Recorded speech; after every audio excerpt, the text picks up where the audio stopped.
Хувьцаа компаниудын цэцлээс сайжрах зорилгоор Монголын хөрөнгөний бирж санхүү өрсөлдөхөөрөө топ-2 индекс багтаадаг хувьцаа компаниудын тухайн хүчийг гаргасууллаа.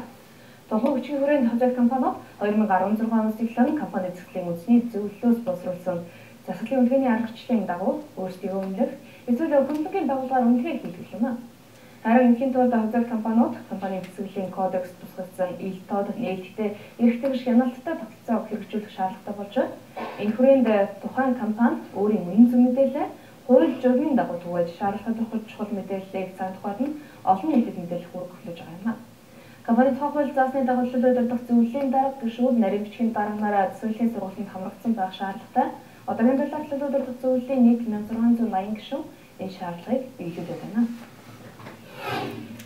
Хөрөнгөний биржийн бүртгэлийн журам өөрчлөгдсөн байж байгаа. Энэ хүрээнд бол хөрөнгөний бирж нь хуучин АБ байсан болоод нэг 3 дугаар зэрэглийн самруулсан.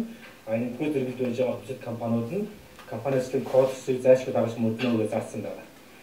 Нэгдүгээр зэрэглэлд олон ямар давуу талтай байх вэ? Нөгөө талаасаа даах өнөө сангаар хувьцааны хөрөнгө оруулалт хийж болох юм.